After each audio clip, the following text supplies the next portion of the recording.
नमस्कार, उत्तराखंड समाचार में आपका स्वागत है। मैं शिखा त्यागी। सबसे पहले मुख्य समाचार।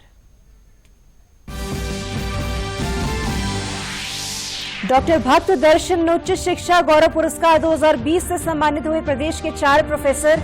मुख्यमंत्री ने कहा, विश्वविद्यालयों में पलायन रोकने की दिशा में हो व्यापक शोध। प्रदेश में कल से 10वीं और 12वीं के छात्र छात्राओं के लिए खुलेंगे स्कूल। सरकार ने एसओपी जारी कर कोचिंग इंस्टीट्यूट खोलने को भी दी अनुमति।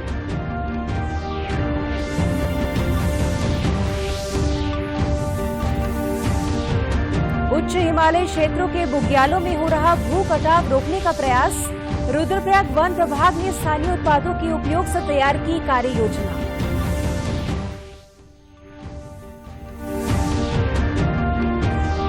और प्रदेश में बदल रहा मौसम का मिजाज, दिन प्रतिदिन हो रहा ठंड में इजाफा।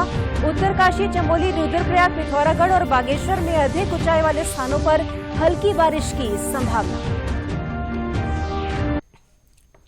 अब समाचार विस्तार से। दून विश्वविद्यालय देहरादून में डॉक्टर भक्त दर्शन उच्च शिक्षा गौरव पुरस्कार 2020 का आयोजन किया गया। इस दौरान मुख्यमंत्री त्रिवेंद्र सिंह रावत ने शिक्षा के क्षेत्र में उत्कृष्ट कार्य करने वाले 4 शिक्षकों को सम्मानित किया। मुख्यमंत्री ने कहा कि विश्वविद्यालय के कुलपति और शिक्षाविद मिलकर राज्य के प्राकृतिक संसाधनों का भौतिक उपयोग के लिए व्यापक शोध की योजना पर काम करें, जिससे पलायन जैसी समस्याओं का भी समाधान हो सके। मुख्यमंत्री ने घोषणा की कि पूर्व कुलपति डॉक्टर डीएस रावत की स्मृति में 3 छात्रों को प्रतिवर्ष छात्रवृत्ति प्रदान की जाएगी। उन्होंने कहा कि राज्य सरकार होली हिमालय के नाम से अपने ब्रांड की लॉन्च करेगी, जिसकी देश दुनिया में अलग पहचान होगी। सादा जीवन, उच्च विचार, ऐसी एक महान हस्ती एक कहना चाहिए जिनको भुला दिया गया था या जिनका विस्मरण कर दिया गया था, उनके नाम से ये उच्च शिक्षा में ये योजना शुरू की गई है। स्वर्गीय भगत दर्शन सिंह जी एक आदर्श थे और उनका आदर्श राजनीतिक लोगों को भी और शिक्षा के क्षेत्र में जो लोग काम कर रहे हैं उनको प्रेरणा देता रहेगा। वहीं उच्च शिक्षा मंत्री डॉक्टर धन सिंह रावत ने बताया कि अगले वर्ष से हर साल 12 फरवरी को डॉक्टर भक्त दर्शन उच्च शिक्षा गौरव पुरस्कार कार्यक्रम आयोजित किया जाएगा। इसके साथ ही गढ़वाल विश्वविद्यालय के वाइस चांसलर रहे डॉक्टर दलवीर सिंह रावत के नाम से भी छात्रों को पुरस्कृत करने की योजना बनाई गई है। अब ये हर साल 12 तारीख को दिया जाएगा फरवरी में, जिस दिन उनका जन्मदिन है। दूसरा, आज हमने एक बड़ी घोषणा की है मुख्यमंत्री जी ने कि जो हमारे डॉक्टर डीएस रावत जी, जो दलवीर सिंह रावत जी जो वाइस चांसलर थे गढ़वाल विश्वविद्यालय के, वो एक बहुत ईमानदार आदमी थे, बहुत बड़े शिक्षाविद थे और सत्र को नियमित करने में उनका बहुत बड़ा योगदान था। तो हमारे यहाँ के जो टॉपर बच्चे होंगे विश्वविद्यालयों के, उन टॉपर बच्चों को जो है हर साल जो है पुरस्कार दिया जाएगा और वो अब डीएस रावत जी के नाम से दिया जाएगा। पुरस्कार पाने वाले शिक्षकों में प्रोफेसर डॉक्टर शिवदत्त तिवारी, राजकीय degree college Haldwani, professor doctor Sanjay Kumar, PMG degree college Ramnagar, professor NC Pande, राजकीय डिग्री कॉलेज पटलौड़ नैनीताल और प्रोफेसर सतेंद्र कुमार, स्नातकोत्तर महाविद्यालय ऋषिकेश शामिल हैं। प्रदेश में कल से 10वीं और 12वीं के छात्र छात्राओं के लिए स्कूल खुलेंगे। स्कूल खोलने को लेकर शिक्षा विभाग की ओर से सभी तैयारियां पूरी कर ली गई हैं। मुख्यमंत्री त्रिवेंद्र सिंह रावत ने कहा कि कल से 10वीं और 12वीं के विधिवत स्कूल खुलेंगे। इसके लिए राज्य सरकार ने एसओपी जारी कर दी है। उन्होंने कहा कि 10वीं और 12वीं के बाद आगे के हालातों को देखते हुए निर्णय लिया जाएगा। एसओपी जारी हो गई है और जो बच्चे हमारे जिनको बोर्ड के एग्जाम जिनके हैं, पहले उनकी क्लासेज प्रारंभ की जाएंगी, फिर धीरे धीरे उस पर उसके अनुभव के आधार पर आगे फिर विचार किया जाएगा। वहीं राज्य सरकार ने एहतियातों के साथ प्रदेश में कंटेनमेंट जोन से बाहर कोचिंग इंस्टीट्यूट खोलने को अनुमति प्रदान दी है। साथ ही उत्सवों और भीड़भाड़ वाले आयोजनों में मास्क पहनने, सोशल डिस्टेंसिंग को लेकर और सख्ती बरतने के आदेश भी दिए गए हैं। मुख्य सचिव ओम प्रकाश ने अनलॉक 6 की एसओपी जारी करते हुए शासनादेश सभी जिलाधिकारियों को भेजा है। सरकार का कहना है कि उत्सव काल में जो समारोह हो रहे हैं उसमें सामाजिक दूरी का पालन नहीं हो रहा है, लोग मास्क नहीं पहन रहे हैं, इसीलिए जिलाधिकारियों को निर्देश दिए गए हैं कि वे सख्ती से नियमों का पालन कराएं। उच्च हिमालयी क्षेत्रों में अत्यधिक वर्षा और वज्रपात के कारण बुग्यालों में हो रहे भूकटाव और भूस्खलन को रोकने के लिए रुद्रप्रयाग वन प्रभाग एक वृहद कार्य योजना तैयार कर रहा है। इसके तहत बुग्यालों में भूकटाव रोकने में मदद मिलेगी। रुद्रप्रयाग वन प्रभाग के डीएफओ वैभव सिंह ने बताया कि पिछले महीने 12 सदस्यीय दल ने उच्च हिमालयी क्षेत्रों का भ्रमण कर बुग्यालों की स्थिति का अध्ययन किया था, जिसमें पाया गया कि रुद्रप्रयाग वन प्रभाग के अंतर्गत 4000 हेक्टेयर क्षेत्र में फैले प्रमुख क्यूणी, माटिया, पावाली, काठा और भरदारी गाड़ बुग्यालों में भूकटाव और भूधंसाव होने से बड़े बड़े नाले बन गए हैं। इससे आने वाले समय में बुग्यालों का अस्तित्व संकट में आ गया है। इसी को देखते हुए वन विभाग द्वारा इन सभी स्थानों का चिन्हीकरण किया गया और इसे रोकने के लिए स्थानीय उत्पादों जैसे जूट, पिरूल आदि की मदद से कार्य योजना बनाई जा रही है। विगत कई वर्षों से हो रही अत्यधिक वर्षा, वज्रपात इत्यादि कारणों से बुग्याली क्षेत्रों में कुछ बड़े नाले बन गए हैं, जिसके कारण जो है बुग्याली क्षेत्रों को अत्यधिक नुकसान हो रहा है और उसमें भूमि का कटाव हो रहा है। तो इसी संबंध में हमारे द्वारा ऐसे सभी क्षेत्रों का चिन्हीकरण किया गया और चिन्हीकरण के उपरांत एक कार्य योजना उनके उपचार के लिए बनाई गई है और मुझे आशा है कि जल्दी ही हम कैंपा या अन्य विभागीय योजनाओं के अंतर्गत इन बुग्याली क्षेत्रों का उपचार करेंगे। रुद्रप्रयाग वन प्रभाग के उच्च हिमालयी क्षेत्रों में सोलर पावर युक्त 8 कैमरे भी लगाए गए हैं, जिसके माध्यम से केदारनाथ वन्य प्रभाग में विचरण करने वाले वन्य जीवों पर निगरानी रखी जा सके। बता दें कि सर्दियों में अत्यधिक हिमपात होने के कारण वन्य जीवों का विचरण रुद्रप्रयाग वन प्रभाग की ओर होता है, जिसमें हिम तेंदुआ भी शामिल है। कुंभ नगरी हरिद्वार को नया रंग रूप देने के लिए जिला प्रशासन और मेला प्रशासन संयुक्त रूप से काम कर रहा है। इसके तहत हरिद्वार के पार्कों और चौराहों का सौंदर्यीकरण किया जा रहा है। कुंभ आयोजन से पहले हरिद्वार को एक नया स्वरूप देने की तैयारी की जा रही है। अपर मेलाधिकारी हरवीर सिंह ने बताया कि हरिद्वार में आगामी महाकुंभ से पहले 111 पार्कों का सौंदर्यीकरण किया जा रहा है। वहीं स्थानीय लोगों के घूमने के लिए ट्रैक भी बनाए जा रहे हैं। साथ ही बच्चों के खेलने के लिए झूले आदि का भी इंतजाम किया जा रहा है। उन्होंने बताया कि कई जगह ओपन जिम भी बनाए जाएंगे। कुंभ के आयोजन से पूर्व हरिद्वार के 12 चौराहों का भी सौंदर्यीकरण किया जा रहा है। इन दोनों परियोजनाओं पर करीब 17 करोड़ रुपए खर्च स्वीकृत किया गया है।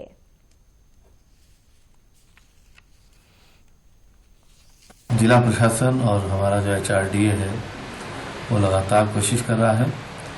111 जो हमारे पार्क हैं वो विकसित किए जा रहे हैं, उनका जीर्णोद्धार किया जा रहा है, फूल पौधे लगाए जा रहे हैं। बच्चों के खेलने के लिए जो इंस्ट्रूमेंट्स लगते हैं वो लगाए जा रहे हैं। ओपन जिम की सुविधा दी जा रही है। इसी प्रकार 1 दर्जन से अधिक हमारे जो है चौराहे विकसित किए जा रहे हैं। ये ऐसा पहली बार हो रहा है हरिद्वार में कि विभिन्न चौराहों को जो है विकसित किया जा रहा है। प्रदेश में लगातार मौसम बदल रहा है, जिससे दिन प्रतिदिन ठंड में इजाफा हो रहा है। मौसम विभाग के अनुसार उत्तरकाशी, चमोली, रुद्रप्रयाग, पिथौरागढ़ और बागेश्वर जिलों में अधिक ऊंचाई वाले कुछ स्थानों पर हल्की बारिश हो सकती है। साथ ही हल्का हिमपात होने की भी संभावना है। प्रदेश के अन्य इलाकों में मौसम शुष्क रहेगा। वहीं बद्रीनाथ धाम में पिछले कुछ दिनों से ठंड बढ़ गई है। रात के समय यहां का तापमान 0 से नीचे पहुंच रहा है, जिससे धाम के नजदीक कई जगह पर पाला जमने लगा है। मौसम विभाग के अनुसार प्रदेश के ज्यादातर हिस्सों में 1 हफ्ते के दौरान ठंड और फ्लू का खतरा ज्यादा रहेगा। मौसम विभाग ने एडवाइजरी जारी कर लोगों से ठंड से बचाव करने की अपील की है। नीति आयोग के द्वारा बच्चों और युवाओं में वैज्ञानिक सोच को विकसित करने के लिए अटल नवाचार मिशन के तहत विद्यालयों में अटल टिंकरिंग लैब स्थापित की जा रही है। इस योजना के तहत चंपावत जिले के 3 विद्यालयों में अटल टिंकरिंग लैब के लिए धनराशि जारी की गई है। जिले के नवोदय विद्यालय में पहली अटल टिंकरिंग लैब का प्रशिक्षण कार्य भी शुरू कर दिया गया है। मुख्य शिक्षा अधिकारी आर.सी. पुरोहित ने बताया कि जिले के 3 सरकारी विद्यालयों जवाहर नवोदय चंपावत, उच्च माध्यमिक विद्यालय टनकपुर और उच्चतर माध्यमिक विद्यालय कुलेठी में अटल टिंकरिंग लैब के लिए धनराशि जारी हुई है। उन्होंने बताया कि पहाड़ी क्षेत्रों के विद्यालयों के छात्र नवाचार मिशन के तहत अपना कौशल दिखा रहे हैं, जिसे कई स्तर पर प्रोत्साहन मिला है। जो वर्तमान में हमारी कुलेठी स्थान है, जहाँ पर जूनियर हाई स्कूल है, इसके परिसर में ही ये टिंकरिंग लैब है और पूर्व में हिमवत संस्था के नाम से ये टिंकरिंग लैब चलाई जा रही है। और ये टिंकरिंग लैब जो इससे धनराशि के रूप में जो हमें बजट मिला हुआ है, जल्दी ही इस बजट का यूटिलाइज भी किया जाएगा ताकि विद्यालय स्तर पर संसाधन उपलब्ध हो सकें। वहीं जवाहर नवोदय विद्यालय में प्रशिक्षण को आए मास्टर ट्रेनर प्रबल प्रताप सिंह ने बताया कि पूरे देश में अभी तक लगभग 12,000 अटल टिंकरिंग लैब स्थापित हो चुकी हैं। प्रशिक्षण में बच्चों को ऑटो कार, ड्रोन और सेंसर आदि के बारे में जानकारी दी जा रही है। नवोदय विद्यालय के परिसर में जो ये लैब लग रही है, ये चंपावत जिले की सबसे पहली लैब होगी। इसमें सरकार का इस प्रोजेक्ट में टारगेट ही ये है कि जो हमारे अभी आज के दिन में जो नौकरियों के लिए जो स्किल चाहिए होती हैं, जैसे कोडिंग, इलेक्ट्रॉनिक्स और इनकी ड्रोन, आर्टिफिशियल इंटेलिजेंस, इन मशीन लर्निंग, इन सारी स्किल्स को बच्चों को स्कूल में ही सिखाया जाए, उसके लिए ये प्रोजेक्ट स्पेशली स्टार्ट किया गया है। पंडित दीनदयाल उपाध्याय गृह योजना के तहत अल्मोड़ा के निजी स्कूल के पास अल्मोड़ा बेतालेश्वर मोटर मार्ग पर समाजसेवी कमल कपूर ने पर्वतीय वास्तुशैली पर आधारित भव्य आवास गृह बनाया है। इस पर्यटक आवास गृह की विशेषता यह है कि इसमें पर्वतीय संस्कृति जैसे ऐपण रंग वाली पिछौड़े की नक्काशी और देवदार की लकड़ी का फर्नीचर, मिट्टी की दीवार आदि पर्वतीय संस्कृति की झलक देखने को मिल रही है। आवास गृह स्वामी कमल कपूर का कहना है कि पर्वतीय वास्तुशैली लुप्त होती जा रही है, ऐसे में उसे संजोए रखना बेहद जरूरी है। इस कार्य योजना के लिए उन्होंने 3-4 बाहरी राज्यों से लौटे बेरोजगार युवाओं को भी रोजगार पर रखा है। और आपको बताना चाहूंगा कि हमारे माननीय मुख्यमंत्री जी की एक जो योजना है, रिवर्स पलायन योजना, जो कोविड काल में हमारे बहुत ढेर सारे हमारे भाई लोग जो उत्तराखंड के देश विदेशों में काम करते थे, वो सब लोग वापस आए हैं यहाँ पे और यहीं पर रह के अपना काम करना चाहते हैं। तो ऐसे कई लोगों को हमारे साथ जुड़े हैं और अब वो लोग यहीं हमारे साथ जुड़ भी गए हैं और रोजगार भी कर रहे हैं। बागेश्वर जनपद के युवक राजेंद्र सिंह ने बताया कि वे ओमान, मस्कट व इजिप्ट में शेफ का कार्य करते थे। लॉकडाउन के समय इस होम स्टे में शेफ का कार्य कर रहे हैं। वहीं रोजगार पाने वाले बालम सिंह ने कहा कि गृह जनपद में कार्य मिलने से वे बेहद खुश हैं। वैसे बाहर गाँव जॉब करता था, बाहर कंट्री में इजिप्ट में किया हूँ मैं 2 साल और ओमान मस्कट में भी किया हूँ 2 साल। और मैं सर से, कमल कपूर जी सर से मेरा कॉन्टेक्ट हुआ इंटरनेट द्वारा, तो उनसे बातें हुई तो ये होम स्टे यहाँ पे नया चालू हुआ था, तो मुझे बहुत अच्छा लगा। मैं इनसे बातें की, मैंने कैसा है क्या है करके, तो उन्होंने फ़ोटो भेजी, तो मुझे बहुत अच्छा लगा फ़ोटो देख के और यहाँ का सारा कुछ देख के। और फिर मैं यहाँ भी आया तो बहुत अच्छा लगा मुझे। और मुझे पहली खुशी तो है कि अपने गांव में, अपना उत्तराखंड में ही काम करने में अच्छा लगा। मेरा नाम बालम सिंह है, मैं अल्मोड़ा जिले का रहने वाला हूँ और यहाँ होम स्टे खुला है और मुझे घर के पास ही नौकरी मिल गई है। इस बात में मैं बहुत ज़्यादा खुश हूँ। पर्वतीय क्षेत्रों में जंगली जानवर से होने वाले नुकसान को देखते हुए ग्रामीणों ने खेती का तरीका बदल लिया है। अब ग्रामीण मसालों की खेती कर रहे हैं। इससे जंगली जानवर से खेती को नुकसान भी नहीं पहुंच रहा है। वहीं मसालों की खेती उनके लाभ को भी बढ़ा रही है। दुगड्डा ब्लॉक के खंड विकास अधिकारी जयेंद्र भारद्वाज ने बताया कि लेंसडाउन क्षेत्र के कोटा मुरानियों के धोबी घाट के निकट स्थानीय महिलाएं हल्दी, लहसुन आदि मसालों की खेती कर रही हैं। जंगली जानवरों से होने वाले नुकसान के कारण उन्होंने मसालों की खेती करनी शुरू की है। इनकी सुविधा के लिए दुगड्डा में एक ग्रोथ सेंटर भी स्थापित किया गया है, जहां पर क्षेत्र की महिलाएं विभिन्न प्रकार के उत्पादों की बिक्री के लिए आती है। स्थानीय लोगों की मदद के लिए धोबी घाट में मनरेगा के अंतर्गत एक पानी के टैंक का भी निर्माण किया गया है।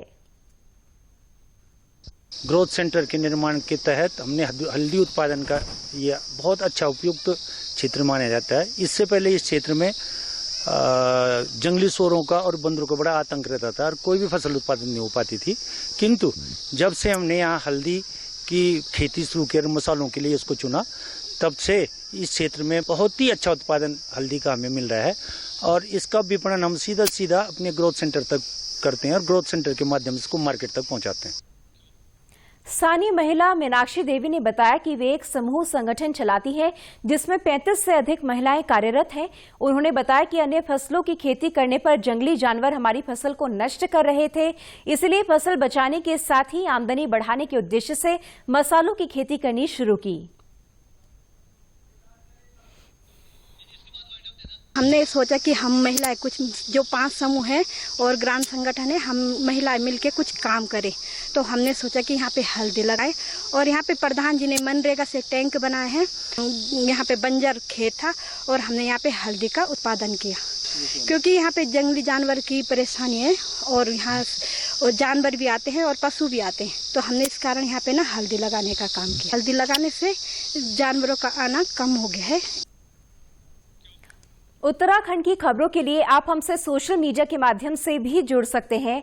हमारा ट्विटर हैंडल है DDNews_देहरादून, हमारा फेसबुक पेज है DD News उत्तराखंड और हमारे YouTube channel DD News Uttarakhand को भी आप सब्सक्राइब कर सकते हैं।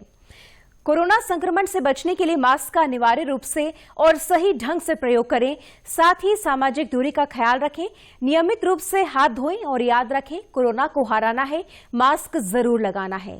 नमस्कार।